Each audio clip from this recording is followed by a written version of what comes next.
Hello and welcome, I'm Arumba, thank you for joining me. Let's play some more of our Horse Lords Let's Play in Crusader Kings 2. Alright, we're off, let's go. We need to raise our civilian population. And the best way to do that, I think, is going to be to... well, the growth rate of the civilian population, it grows by 1%. Potential civilian population growth, 20,185. So it's growing based on the potential, not based on the current population. So it's not like you need to keep your population available. The way to make your population grow the most is just to increase the potential. So we just need more land. So we're going to immediately go to war offensively as soon as we can, defend our little vassal here. I feel like we should probably, keep looter toggled just so that we can maybe get some money. He is moving into Semender. Oh, we decided against it. Well, we can go down here and try to loot. I don't think we can loot unless it's adjacent to our own territory, which we don't have. So we'll see what happens when we get there.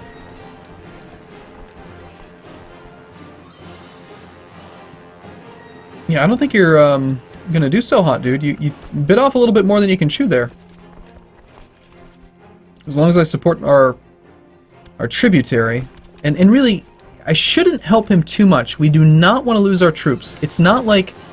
It's just, if you lose troops, it takes a long time to get them back. It's not easy. It's not like where you just get an automatic levy replenishment. Like, we do not want to lose our men. So, are we looting? That is the question. Cannot loot. This province can be looted. This is split, but province does not border the realm or the unit's owner, nor are they near any friendly ships. So yeah, because we don't border it, we can't take money from it. Now we could loot the holding itself. If we were the leader of the siege, which we are, yes, we are the siege leader, then when this holding falls, we will actually loot the holding and pillage it. Alright, we're going to go ahead and let him do the engagement, and then we'll come in and help a few days later. It's not like Europa Universalis 4 where you can like flank and completely get yourself out of the fight. But we want to make sure we win the war, but at the same time, we don't want to commit too much to it. Now, this whole interface got a little bit of a love in the patch. So you'll notice a few things. Every time a tactic change happens, you'll see a little flashing like transition pop up, so you can see that the tactic has changed. And then you've got these little like clock timers that let you know how long it is until the tactics will change again. That on its own doesn't really tell you too much, but hey, it's useful to know. You can still see which direction you're flanking. You can also see how much damage they're doing. You hover right here, you can see we're doing 13 sword damage and 13 fist damage, which is morale and, well, okay, it's regular damage and morale damage. Those two numbers are separate. And so I'm not even close to sure how these numbers work. The numbers got all changed. Like when we look at the actual units, this is all different. It's just different. I don't know if I should even try to figure it out. I don't know. it's so different. It used to be... It's probably very similar to what it used to be. But like the attack values are different. Like heavy cavalry only do 0.15 in the melee phase. Which I think that gets multiplied by the number of heavy cav that you have, and then they impact the defense value or something. And then you can also see like the total morale. Total morale's 2,897, and so I think that these numbers, instead of just seeing bars go down, maybe you can actually like compare the amount of morale damage that they do. And let's actually leave this open while the combat's going on and see. Yeah, these numbers are changing. Okay, so these numbers are changing. That needs to kind of get fixed so that it actually stays on the right line. But based on the tactic that they're using and the flanking bonus that they're having, it's updating them. So anyway, we won the fight, which is all that really matters. We gained some war score, gained a little bit of prestige. We got 8.7, sweet. That kind of offsets my marriage of my son. And it looks like we didn't lose very many men. Very good. Alright, that's pretty much all the contribution I'm going to do to your war. Let's go loot someone. We need money. Now we have 490 manpower. We're gaining 77 per month. Let's go ahead and just let that sit around for a bit. Notice how our garrison's getting bigger from unused manpower. I'm not sure exactly where that number comes from. It's probably, what, a 20th of this? Maybe? Nope. Somehow, base garrison plus 24, 200 plus 24 is 228. Don't ask me. Don't know how we got there. But anyway, the more unused manpower we have, the bigger the garrison can get. Or we could do upgrades that actually increase the size of the garrison, and that will allow us to do the interaction with our son, to send him a... Oh, we can do it now. Actually, no, we can't. Wait. Wait. Ah, okay. I read this wrong earlier. We have the government nomadic, we have more manpower than 500, and we have a higher max manpower than 500. We don't have to have the garrison equal to 500. We can just send him away with the manpower pool that we have. So go away, my son. Send him away to seek experience, fame, and fortune as a mercenary, taking some soldiers from your current levy with him as a starting force. You will be able to recall him to Itil at any time, and hopefully by then he will have brought honor to your dynasty by amassing a suitably impressive amount of gold and prestige. He'll become independent, he'll be a wandering adventurer, he'll gain the trait adventurer, and he becomes started mercenary company, giving him bonus monthly prestige. Sweet. Go away, my boy. Get out of here. Look at him, he's got a fancy border. Little diamonds and stuff. It's pretty sweet. And he's an adventurer. This character has a background as an adventurer, which means that they might be somewhat more ambitious than others. Bonus martial score, max manpower, personal combat skill. Yeah. Go, my son. I need you to leave. And he's chosen the seduction focus. So while he's out doing stuff, he also intends on leaving babies in his wake. Nice. Oh, it said that you can recall him at any time. What does it say? Recall to court. It said I could do it at any time. I want to do it right now. So it's not true at all when it says you can recall him at any time. You can recall him after 5 years. That's fine. I mean, but it shouldn't say that you can recall him at any time. Anyway, good job. Okay. You want to become a marshal. Well, I did hire some commanders. And this is just a regular kinsman. So yeah, let's go ahead and let him be the marshal. He is, well, is he the best though? I really feel like it should show you the marshal values on this screen. But yeah. Yes, you are the new marshal. Very well. And speaking of which, we should probably have you... Are you leading troops right now? Yes, he is. I'd rather that you do some training of warriors, more manpower growth. Or we could research military tech. Or, of course, we could suppress revolts. I don't think we really have any revolt risks to worry about. Yeah, there's nothing to do there. So, manpower growth. Manpower comes from your civilian population. Building in Itil apparently reduces our maximum manpower. Monthly manpower growth potential is 493. Kagan Bagatur of Khazaria. So I somehow am reducing the manpower growth. Why? What did I do? Or is that my son? No, that's me. That's me.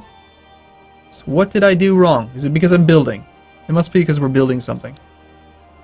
No, I'm not building anything right now. What are you talking about, game? Building in Itil. Oh, it's because... Ah, okay. It's because we're maintaining a mercenary band. That's it. Ah, well, of course. That makes sense. It's not a building, though, you lying game. Anyway, if we train warriors, we will now see a modifier up here.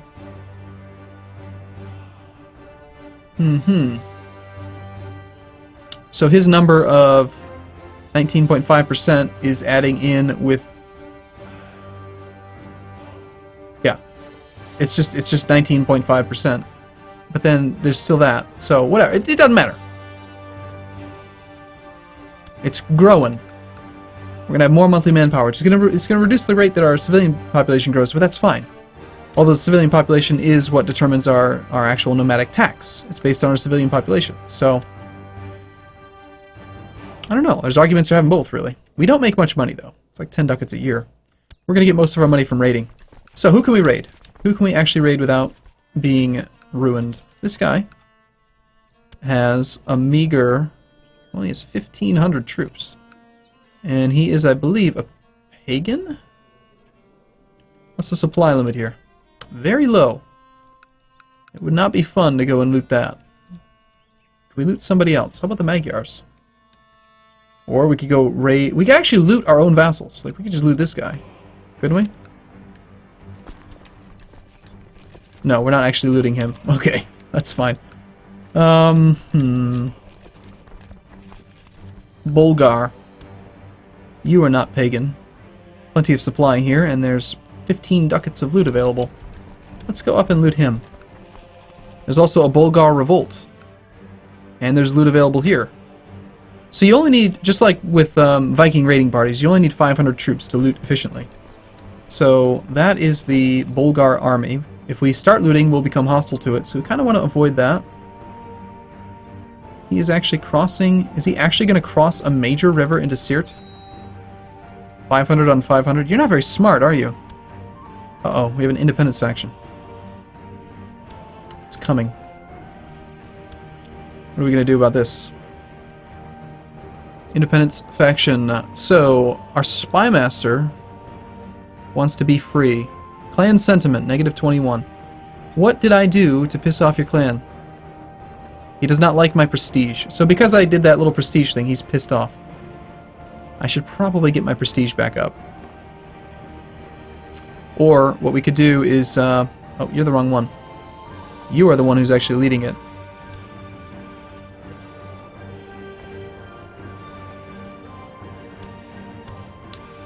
Where is your capital located? Let's send this guy over to here instead. And while I'm on the screen, I should probably... Why are you guys all leading troops? You really shouldn't be. Stop it. I want to use you for your council activities. We'll find someone else to lead the troops. You're not leading troops. What are you talking about, game? They're not leading troops. Alright. Collect tribute.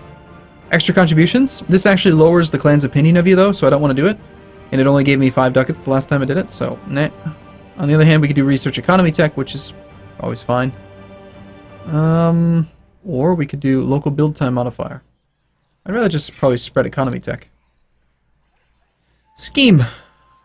Well, the spy master is the one who is in the faction, so that won't help us much. I think we should have you study technology, and that way if you get caught, well, that'll be kind of funny. We could try to convert stuff. Research cultural tech.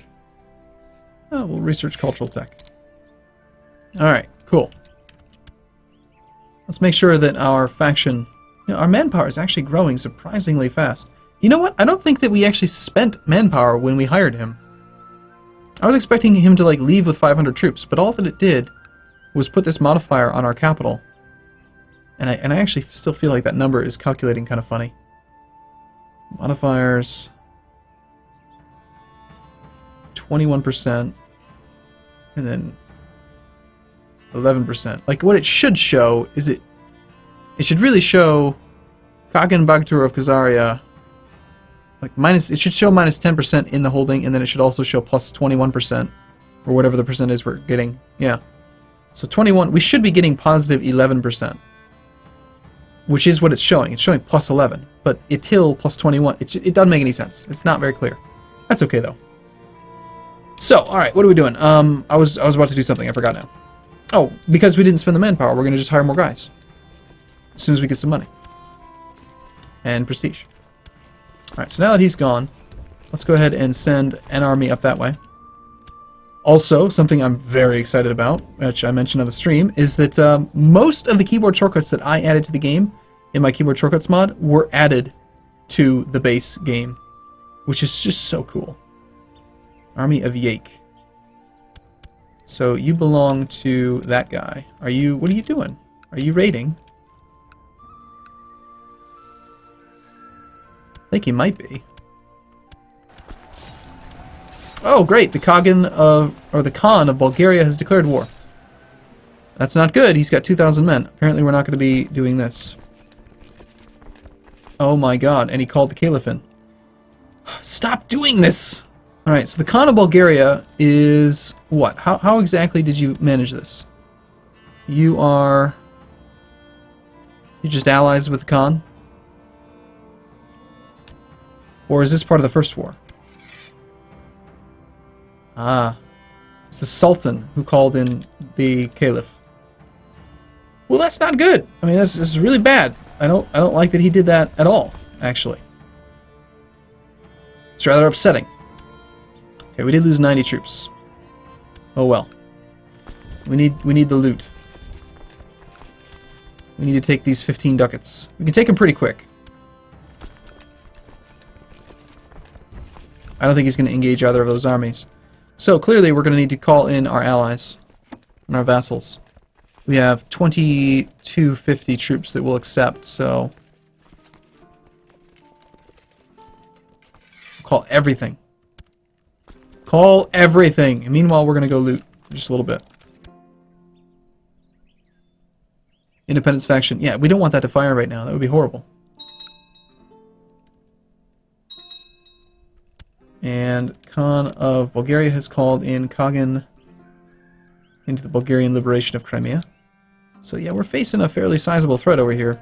One thing I miss from playing so much E4 is the ability to like size up the alliance. Like you can't just click on this and see relative strength of the alliance. All you can see is, oh my god, Abbasid dynasty. So yeah, apparently we should not have protected this guy. I do not want to fight the Caliph. But I am not the war leader, so there is no separate piecing. Is there? No.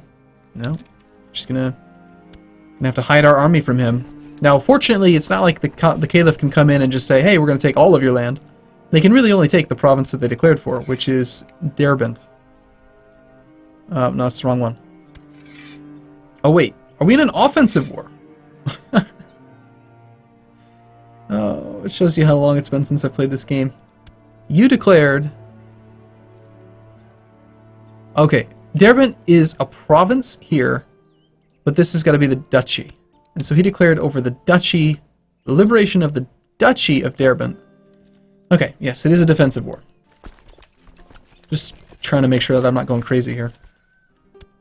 I mean, you should be able to tell just based on which side you're on, but still.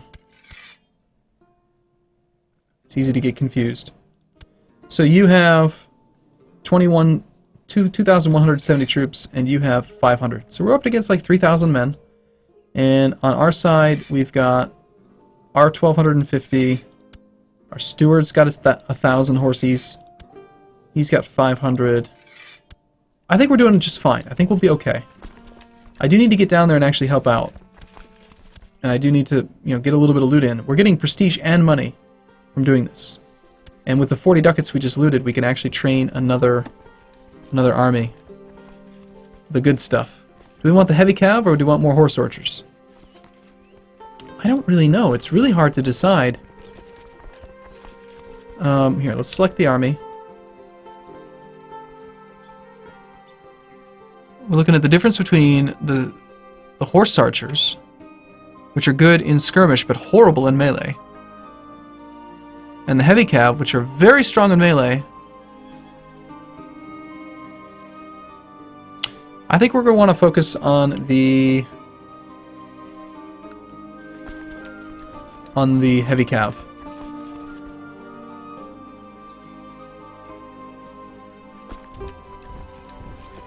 Yeah, that's the way I'm going to do it. Alright, cool. Well, I'm going to take a break here. I look forward to seeing you again in the next video. Thank you for watching, everyone. See you soon.